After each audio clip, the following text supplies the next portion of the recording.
நம்முடைய பாரம்பரிய கலாச்சாரத்தில் ஒரு அற்புதமான உண்மை. ஒரே ஒரு நாளில் 50,000க்கும் மேற்பட்ட பக்தர்கள் சபரிமலை ஆராட்டு உற்சவத்தில் கலந்து கொள்கிறார்கள். இன்று நாம் இந்த அற்புதமான திருவிழாவின் ஆன்மீக முக்கியத்துவத்தை ஆராய்வோம். அப்படியா? இவ்வளவு பெரிய அளவில் மக்கள் கூடுவது ஆச்சரியமாக இருக்கிறதே. ஆமாம், இந்த உற்சவம் என்பது வெறும் சடங்கு மட்டுமல்ல, இது நூற்றாண்டுகள் பழமையான ஒரு பாரம்பரியம். ஒவ்வொரு ஆண்டும் ஐயப்பன் சாமியின் உற்சவர் விக்கிரகத்தை பம்பை ஆற்றுக்கு கொண்டு செல்லும் இந்த நிகழ்வு மிகவும் புனிதமானது. உற்சவர் விக்கிரகம் பற்றி மேலும் விளக்கமாக சொல்லுங்களேன். பஞ்சலோகத்தால் ஆன இந்த விக்கிரகம் மூல விக்கிரகத்தின் சிறிய வடிவம். இதை தங்கம், வெள்ளி போன்ற விலையுயர்ந்த உலோகங்களால் அலங்கரிப்பார்கள். சிறப்பு மந்திரங்களால் புனிதப்படுத்தப்பட்ட இந்த விக்கிரகத்தை மிகவும் பாதுகாப்பாக பராமரிக்கிறார்கள். ஆராட்டு சடங்கு எப்படி நடைபெறும்? முதலில் பாரம்பரிய வாத்தியங்களான பஞ்சவாத்தியம், ஏட்டக்கா, கொம்பு ஆகியவை முழங்க பக்தர்கள் சுவாமியே சரணம் ஐயப்பா என்ற கோஷங்களுடன் விக்கிரகத்தை ஆற்றுக்கு கொண்டு செல்கிறார்கள். அங்கே விசேஷ மண்டபத்தில் பல்வேறு பூஜைகள் நடைபெறுகின்றன. இந்த சடங்கின் ஆன்மீக முக்கியத்துவம் என்ன? இது பக்தர்களின் பாவங்களை கழுவி புனிதப்படுத்தும் என்று நம்பப்படுகிறது.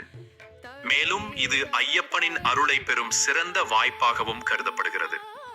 குறிப்பாக 50 வயதுக்குட்பட்ட பெண்களுக்கு இது ஒரு அரிய வாய்ப்பு. அப்படின்றால் இந்த உற்சவம் சமூக ஒற்றுமையையும் வளர்க்கிறது என்று சொல்லலாமா? நிச்சயமாக. இங்கே சாதி, மத, இன வேறுபாடுகள் இல்லை. அனைவரும் கருப்பு ஆடை அணிந்து சுவாமி என்றே அழைக்கப்படுகிறார்கள். இது சமத்துவத்தின் சின்னமாக திகழ்கிறது. இந்த பாரம்பரியத்தை எப்படி பாதுகாக்க வேண்டும்? இது நமது கலாச்சார அடையாளம். இதை அடுத்த தலைமுறைக்கு கொண்டு செல்ல வேண்டும். இளைஞர்களுக்கு இதன் முக்கியத்துவத்தை புரிய வைக்க வேண்டும். அதற்காக பல முயற்சிகள் எடுக்கப்படுகின்றன. மாலை வேளையில் பொன்னாபரண பெட்டி கோவிலுக்கு வரும் காட்சி ஒரு அற்புதமான அனுபவம். கருட வாகனத்தில் வரும் அந்த பவனி, பக்தர்களின் சாமியே சரணம் ஐயப்பா கோஷங்கள் எல்லாமே ஒரு தனி அனுபவம் தான். ஆனால் இதற்கு முன்பாக பக்தர்கள் மேற்கொள்ளும் 41 நாள் விரதம் குறித்து சொல்லுங்களேன். விரதம் என்பது ஒரு ஆன்மீக பயிற்சி. கருப்பு ஆடை அணிந்து ருத்ராட்ச மாலையுடன் கடுமையான கட்டுப்பாடுகளுடன் வாழ்வார்கள். இது ஒரு தனிப்பட்ட மாற்றத்தின் தொடக்கம். பலர் இந்த காலத்தில் தங்கள் கெட்ட பழக்கங்களை விட்டொழிக்கிறார்கள். மகர ஜோதி தரிசனம் பற்றி விரிவாக கூறுங்களேன். மகர ஜோதி என்பது தைப்பொங்கல் நாளில் 3 முறை தோன்றும் தெய்வீக ஒளி. இந்த நேரத்தில் லட்சக்கணக்கான பக்தர்கள் ஒரே குரலில் சாமியே சரணம் ஐயப்பா என கோஷமிடுவார்கள். இது ஒரு ஆன்மீக உச்சக்கட்ட அனுபவம். இந்த விழாவின் போது எவ்வளவு பெரிய அளவில் ஏற்பாடுகள் செய்யப்படுகின்றன? சுமார் 10,000 போலீசார், 5,000 தன்னார்வ தொண்டர்கள், 1,001 மருத்துவ ஊழியர்கள் பணியில் ஈடுபடுகிறார்கள். 100க்கும் மேற்பட்ட அன்னதான மண்டபங்கள், 50 அவசர மருத்துவ மையங்கள் அமைக்கப்படுகின்றன. இது ஒரு பெரிய லாஜிஸ்டிக் சவால். பொன்னாபரண பெட்டியின் வரலாற்று முக்கியத்துவம் என்ன? இந்த நகைகள் 500 ஆண்டுகளுக்கும் மேற்பட்ட பழமையானவை. திருவிதாங்கூர் மன்னர்கள் காலத்தில் செய்யப்பட்டவை.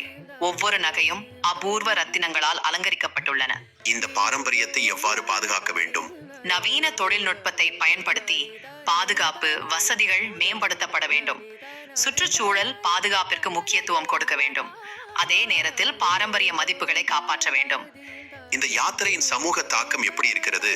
இது சாதி, மத, மொழி வேறுபாடுகளை கடந்து மக்களை ஒன்றிணைக்கிறது. ஒவ்வொரு ஆண்டும் பல்வேறு மாநிலங்களில் இருந்து வரும் பக்தர்கள் ஒரே குடும்பமாக இணைகிறார்கள். இது ஒரு சமூக ஒற்றுமையின் சின்னமாக மாறியுள்ளது. இறுதியாக இந்த யாத்திரையின் எதிர்காலம் எப்படி இருக்கும்? பாரம்பரியமும் நவீனமும் இணைந்த ஒரு புதிய பரிமாணத்தை நோக்கி நகர்கிறோம். டிஜிட்டல் தொழில்நுட்பம், சுற்றுச்சூழல் பாதுகாப்பு, நவீன வசதிகள் எல்லாம் இணைந்து ஒரு புதிய அத்தியாயத்தை தொடங்கும். ஆனால் சாமியே சரணம் ஐயப்பா என்ற மந்திரம் என்றென்றும் தொடரும்.